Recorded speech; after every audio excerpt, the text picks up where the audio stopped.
Form హౌస్‌లో వండుకొని ప్రతిపక్ష నాయకుని హోదా సూచించకుంటే నేను లేత్తే మనిషిని కాదంటాడు ఆయన. ఎప్పుడో ఓసారి లేత్తాడు. లేత్తే మనిషిని కాదంటాడు. నేను కొట్టుడు మొదలుపెడితే మళ్ళీ ఎవడు ఆగడంటాడు. ఇక కొట్టుకుంటేనే వండబడితివి ఆడ రోజు. ఇలా ఇటువంటి మాటలు ఎందుకండి జనంలో? హరీష్ రావుకు, కేటీఆర్‌కు తెల్లారి లేత్తే ఏందంటే ఏదో ఒకటి మేము పేపర్‌లలో ఉండాలి. భూమి పోరాటం అని చెప్పి ఎక్కడికో పోయిండు. ఎక్కడికో నిన్న మొన్న ఎక్కడికో పోయిండు కదా! అవును. కొల్లాపురమో, పిల్లాపురమో వెళ్ళాడు. కోడంగల్. రేవంత్ కోడంగల్ రెడ్డి దగ్గర కాన్స్టిట్యున్సీకి పోతే పోయిండు. చేసిండు. భూమి అంతా దోసుకున్నది నువ్వే కదా! హ్మ్. చుట్టుపక్కల ఉన్న భూములన్నీ దోసుకుంటు ధరణి పేరు మీద. సిరిసిల్లలో అప్పచెప్పబడితే అప్పనంగా అందరికి అప్పచెప్తివి. మళ్ళీ వాళ్ళకి భూమి కానీ పేరు పెడితివి. సిగ్గుండాలి కదా కొంచెం అని మాట్లాడడానికి. పోయి కోడంగల్కి పోయిన ఎలక్షన్లు అప్పుడు తొడగొడితివి. నేను అడాప్షన్ చేస్తా, దీన్ని ఇది చేస్తా, అది చేస్తా, న్యూయార్క్ చేస్తా అని చెప్పి 5 ఏళ్ల తర్వాత మళ్ళీ 5 ఏళ్ళ దాకా అక్కడ పోగరైపోతుంది నువ్వు. మళ్ళీ ఇవాళ పోయి మళ్ళీ మాట్లాడుతున్నావు. నువ్వు రాజీనామా అయినా కదా, దమ్ముంటే గిడ రాజీనామా చేయరా సిరిసిల్లలో? నీ సంగతి ఏందో ఇప్పుడు తెలుస్తుంది. హ్మ్. పోయి నువ్వు నీతోని ఏమి నువ్వేం ఇప్పుడు నువ్వు ఏం చేయలేవు. నీతోని ఏం కాదు. నువ్వు తుపాకి రావణ్ కంటే ఎక్కువ. నీ మాటల పోషెట్టివే బాతల పోషెట్టివే తప్ప నీతో అయ్యేది ఏం లేదు ఇక్కడ. ఎంతసేపు దోసుకోవడానికి అలవాటు పడ్డావు నేను. అధికారం కోల్పోయినాక ఇంకా నీకు అహంకారం ఇంకా పెరిగింది నీకు. అధికారం కోల్పోయినప్పుడు ప్రజలు నాకు ఎందుకు గుణపాఠం చెప్పిన నుంచి ఆ గుణపాఠం నుంచి పాఠాలు నేర్చుకోవాలి. ఇంకా మతి భ్రమించి ఎట్లా పడితే అట్లా మాట్లాడి డైలీ పేపర్లు ఉండాలి. మొన్న పెడితే వాడు మిర్చి అవుతుంది.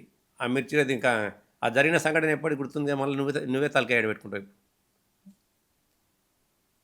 అంటే ప్రతి మనిషి యొక్క మాన ప్రాణాలతో మాట్లాడుకునే అలవాటు వాళ్ళకు ఉన్నది కదా.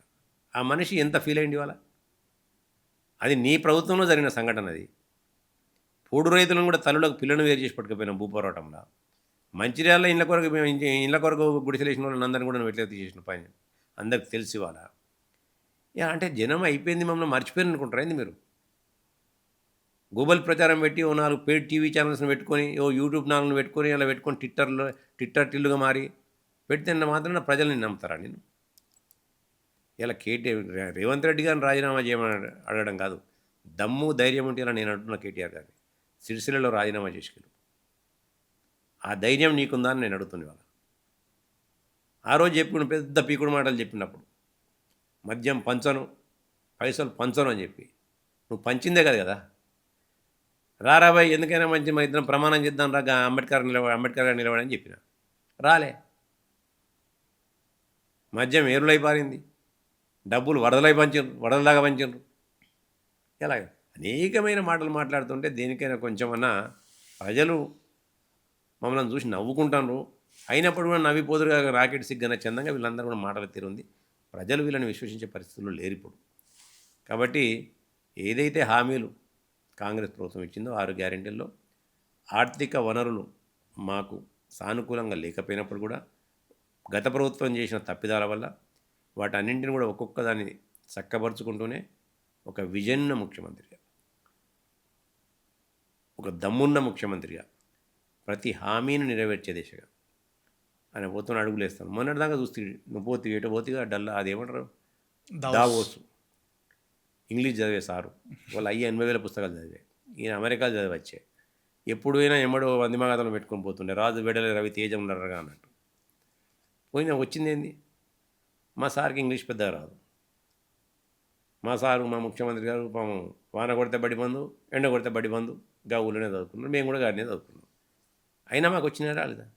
1,86,000 కోట్ల పెట్టుబడులు వచ్చినాయి కదా. మరి ఎందుకు వచ్చాయి? అంటే కన్విక్షన్ ఉండాలి. ఆ కన్విక్షన్ ఆయనకున్నది. ముఖ్యమంత్రి గారికి ఉంది. ఇక్కడ ఉన్న ప్రభుత్వం పెద్దలకు మా శ్రీధరబాబు గారు వేరు. ఇక్కడ ఉన్న టీం ఉంది. ఆ టీం అంటే పనిచేస్తుంది.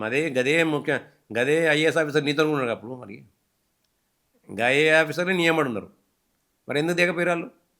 మరి గదే ఐఏఎస్ ఆఫీసర్ మాత్రం ఉన్నారు. కాకపోతే మనిషి చేంజ్ అయ్యిండు. అక్కడ కేటీఆర్ కాడ ఇక్కడ రేవంత్ రెడ్డి వచ్చు, ఇక్కడ శ్రీధరబాబు వచ్చిండు. కాబట్టి ఆ కన్విక్షను కమిట్మెంట్ ఆ రెండు ముఖ్యం. ఆ రెండు రేవంత్ రెడ్డి గారి దగ్గర ఉన్నాయి.